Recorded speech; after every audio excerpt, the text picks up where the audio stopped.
Goeiedag en baie welkom hier saam met ons op 'n Vrydagoggend by ons oggendoordenkings. En ek seker daarvan jy is bly, dis alweer naweek.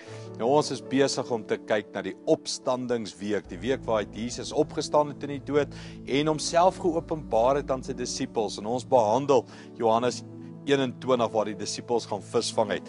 Nou kom ons kyk hier aan die einde van die vermeerdering van die visse wat gebeur het. Hier in vers 13, hy sê, en Jesus het gekom en die brood geneem en dit aan hulle gegee en so ook die vis. Dit was al die 3de keer dat Jesus aan sy disippels verskyn het nadat hy opgestaan het uit die dood. Toe hulle daar dan klaar was met die môre ete, vra Jesus vir Simon Petrus, Simon, seun van Jona, het jy my waarlik lief, meer as hulle hier? Hy antwoord hom, ja Here, u weet dat ek u lief het. Hy sê vir hom, laat my lammers wei.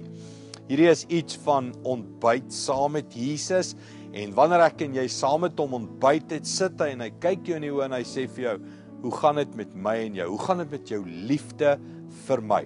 Hier vra hy vir Petrus, het jy my lief meer as hulle hier en die mense om of jou werk, jou omstandighede, wat ook al dit mag wees, hy vra vir jou, het jy my die liefste in jou hele hart?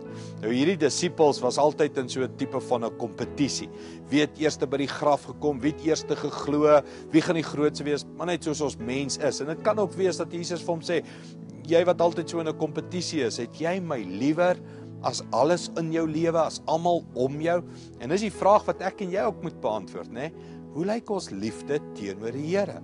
Is ons liewer vir ons werk, vir geld, vir gesin, vir gemak, vir plesier? Is ons liewer vir ons eie ek, of is ons lief vir Jesus?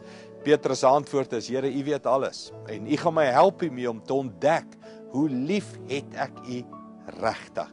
En kom ons maak dit ons gebed, dat ons sê, Here, leer ons om u lief te hê, en wat dit beteken. Kom ons bid dit saam.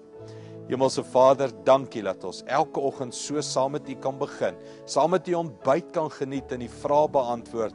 Here, hoe lyk my hart? Hoe lyk my liefde? Help ons vandag, Here, om werklik in liefde saam met u te leef. Dankie daarvoor in Jesus naam. Amen.